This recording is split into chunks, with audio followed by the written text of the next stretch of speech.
Yo, it's time to tune in to Joey's To Catch a Predator channel.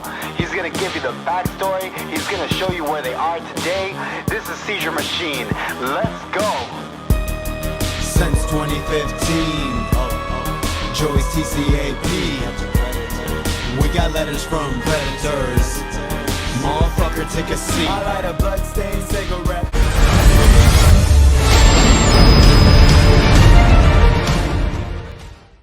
Joey, Joey TCAP, who I appreciate, Joey. When people debate who's the worst person caught on To Catch a Predator, the names Kevin Westerbeck, James Hambubger Wiles, Clifford Wallach, John Pierre Weary, and Paul Constantinescu come up, but invariably, Thomas John Bodnar is the consensus pick as the worst of the worst. Born in 1963, Bodnar has been hunting children his entire adult life and has been sent to prison on 3 different occasions for sexually abusing or attempting to sexually abuse young children. After his arrest in 2006 on the 3rd installment of Dateline's To Catch a Predator, he was sentenced to over 10 years in prison and was to be released in 2017. But then he vanished. On the California Sex Offender Registry, there is no information other than he is incarcerated. And on the California Inmate Locator, which is normally very reliable, he is listed as not incarcerated. Was he rearrested in another state? There's no records of that. Did he somehow flee the country? Change his identity? Vanish into thin air? Let's find out. But first, a little background on Thomas Bodnar and his crimes. On the evening of Friday, January 6th, 2006, in what was the warmest January 6th in Southern California history, Thomas Bodnar walked into the Sting House located on Riverboat Drive in Mira Loma, California. He walked into the Sting House's kitchen and he was looking for Luke, a 13-year-old 8th grader he had met in a Guys for Older Men Yahoo chat room on Christmas Day a few weeks prior.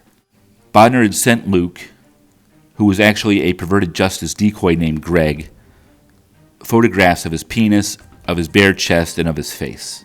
Bodnar also spoke to who he thought was Luke on the phone, and Luke was now played by another perverted justice decoy named Jennifer.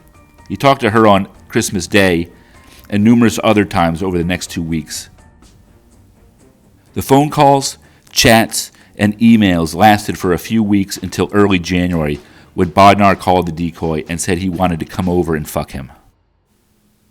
Bodnar arrived at the side gate as instructed, came into the house, saw Chris Hansen, ran out of the house into the street, and was tackled by police. He suffered a cut to his head, a black eye, and a broken clavicle. In his pockets, police found a camera, a vibrator, and a tube of KY lubricating jelly. A few months later, Thomas Bodnar and 50 other men who showed up on that unseasonably warm night in Southern California would appear on NBC TV's Dateline in a segment entitled To Catch a Predator 3. Bodnar was charged with 1 count of attempting to commit a lewd and lascivious act on a minor under the age of 14. He pled not guilty and fought the charge for 3 years while he was housed at the Riverside County Jail. He argued that he was entrapped, but ultimately the chat log proved that he initiated the sexual talk. It was also revealed that Bodnar was arrested in 1985 for molesting 3 young siblings, all under the age of 12, when he was a volunteer in a Big Brother-type program in Salem, Oregon. He spent 10 years in prison for those crimes, and upon release, he moved to Palm Springs, California. In 1999, he was arrested in Palm Springs and convicted of orally copulating a 15-year-old boy he met on a telephone chat line and was sent back to prison. When he was released from prison, he was caught by perverted justice in 2003 for talking sexually to what he thought was a 13-year-old boy, but no charges were ever brought. He also received a parole violation in 2004 for contacting a minor. Bodnar was convicted by a jury in March 2009 for his charges related to the To Catch a Predator episode, and was later sentenced to 15 years in prison, which was 11 years longer than the maximum sentence for his crime, and he was given the extra time due to his long history of prior crimes. In 2014, Bodnar sued the state of California. In particular, he sued Chad Bianco and the Riverside Police for excessive use of force during his arrest in 2006, which resulted in the broken clavicle and black eye. The suit was dismissed, for the statute of limitations ran out years earlier. As far as writing legal documents, Bodnar was no Johnny Cochran, but he was no crestfallen either. He was more successful, however, in suing Riverside County for their faulty jail toilets. Bodnar was housed in the Riverside County Jail for 3 years as he fought his case, and he sued for cruel and unusual punishment. More specifically, the fact that in prison, when a toilet was flushed, the toilets in every other cell would erupt like many Old Faithfuls and spray a mist of water,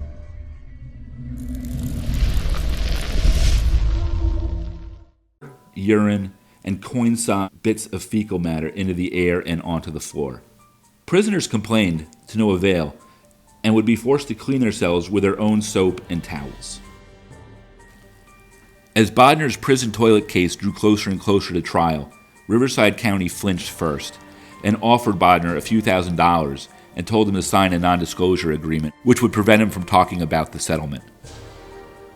Bodnar countered with a figure of $35,000, but said he was willing to sign the NDA. Riverside came back with an offer of $25,000 and no non-disclosure agreement. Bodnar accepted these terms, and the case was dismissed in late 2014. Riverside County thought the case was closed, but it wasn't, not by a long shot. Between 2014 and 2017, 49 other prisoners housed at the Couchilla facility who had spent time at the Riverside jail before going to Couchilla sued Riverside over the gurgling toilets. Most of the cases were settled before trial, and all were supposedly ghostwritten by Thomas Bodnar. Some inmates even asked that if 15% of their awarded monies could go directly to Bodnar as a finder's fee. It became such a big deal that Bodnar was interviewed by a California newspaper in April 2017 about the lawsuits. He told reporters that he took a year of law classes, worked as an inmate law clerk, and that he wanted to become a paralegal when he was released, which would be in a month. This was in April 2017. As Bodnar's release date grew close, Doctors Jeremy Coles and Mark McCoulian were sent by the California correction officials to interview and evaluate Bodnar. They both advised the state that Bodnar was diagnosed with pedophilic disorder, a mental disorder per the DSM-5. The state ordered that upon the termination of his prison sentence, Bodnar be transferred to the Coalinga State Mental Hospital as a civil detainee until hospital officials declare him fit to re-enter society. Coalinga Hospital has been a controversial place since it opened in 2005. This civil commitment facility has about 1,000 alleged sexually violent predators, and so far, only 179 have graduated back into society. Filmmaker Louis Theroux produced a documentary about Coalinga called A Place for Pedophiles, and it shows the lives of patients who are indefinitely incarcerated at the hospital. So Bodnar is there, declared a civil detainee by the state of California, and has no clear path to ever returning to society. He has written numerous complaints petitioning the courts to be freed. They have all been denied, and he is currently appealing the decisions, as well as suing California for $600,000 in punitive and compensatory damages. Bodnar will most likely remain a detainee in the Coalinga facility until he dies, or until he is deemed too old and or too ill to molest children. He will also most likely continue to appeal his detainment. So far, there have been no complaints about the Coalinga toilets, a small victory for Thomas Bodnar. Joey T-Camp.